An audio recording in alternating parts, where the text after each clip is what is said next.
All right, nice wins. Great to be 6-0.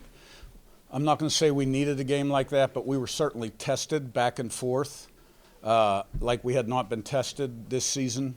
Most of our wins have been pretty decisive. The Maryland game, we kind of took control in the second half, and they were able to close the gap a little bit. But this was back and forth, and was really proud of the offense, the whole team first of all. But the offense kept responding with touchdowns when they needed to. Probably wasn't our best game defensively. Well, not even probably. It wasn't. It started with us letting the quarterback out of the pocket on third down early in the game. But I really liked the way we finished the game defense the last two drives. I really liked that a lot. That was awesome. And our kicking game was solid, and made our field goals when we needed to. So to go on the road and get a Big Ten win, that's a great thing. Looking forward to the bye week, and everybody could use a day off. And I think for the players, it's a good time to kind of get rejuvenated a little bit. And, we'll use it constructively. We have an older team. I'm not really concerned about them so much reading about their accolades on social media and the paper because they've been around the block a little bit. And they'll be reading a lot about how, we aren't good enough to do this and that. I want the chip on their shoulder to keep growing is what I want. Zach, and you're right, then is. Curt, you talked about the last 2 weeks. Maryland a lot more today. Northwestern pushing you. Northwestern being able to kind of punch back. What do you learn about this team after some dominant wins early in a game like this where they do have to respond? Well, today, we passed the test because it was a new kind of test on the road and, some real back and forth momentum and adversity, and we responded. So, but we have an older veteran team. We got a lot of older guys playing football for us. So, and the quarterback's been outstanding in offense. There's so many playmakers, and all starts up front with the line. And Zach does a great job, and so it seems like every time when the offense has needed to respond with a touchdown this season, they have. And we can play better on defense, and we will. He is on your right and Sammy in the back. How important has your first quarter success been to kind of your overall success, particularly on offense? I mean, you've outscored teams like 73-0, I think, now in the first quarter, scored every first quarter except one game. How much has that kind of helped you dictate things you want to do on offense? Well, gosh, if we had every quarter like the first quarter, we'd probably be ranked higher in the polls, wouldn't we? We haven't given up a point in the first quarter, right? Not bad. I think we've only given up 3 in the fourth coming into the game, but I'm not sure. No, it's good to start fast, without a doubt. But you got to play well, in the middle and at the end. And at the end of the second, beginning of the third, those are critical times. But it's great to start fast. And, offensively, we're playing pretty well. We are. And, we're 6-0 as a football team.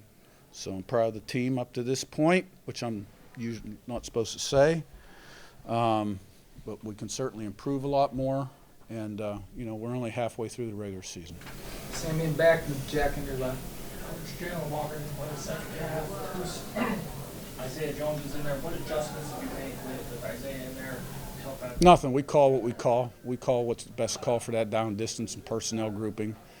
And then when they put 2 tight ends on the field, we have a package, a little different kind of package, and 21 went in there.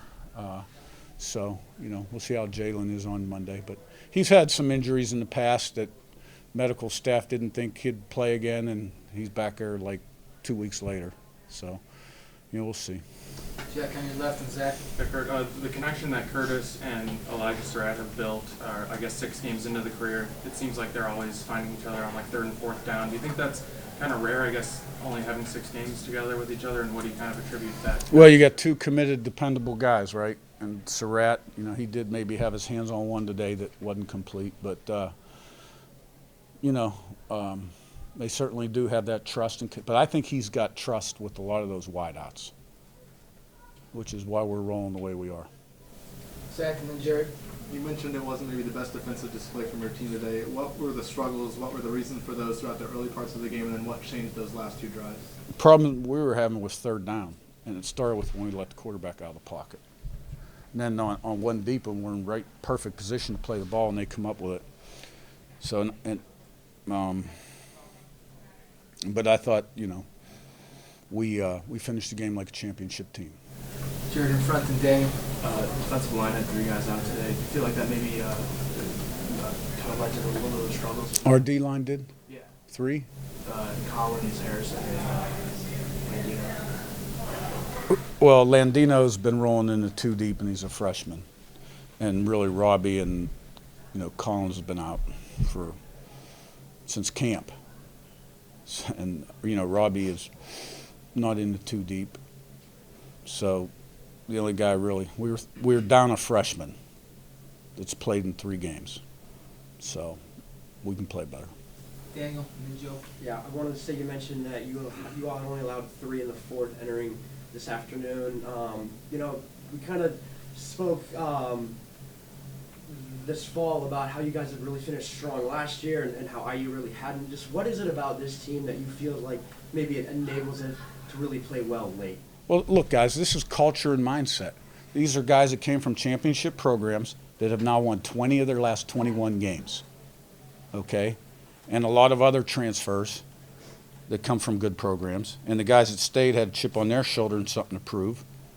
And then, when you take over a program, the number one thing you got to do is change the way people think. Change the way people think. The way you play the game, your expectation level, your standards, how you do things, the fan base, what to expect. You got to change the way people think. So we have a blueprint. We have a way we play. We've got character. We've got some talent, right?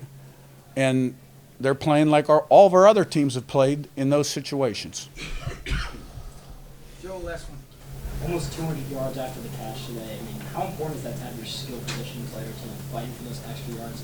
Yeah, that was awesome. There was a lot of space on some of those catches. A lot of those were RPOs. They're in Tampa 2, which is actually a run-stopping defense for them.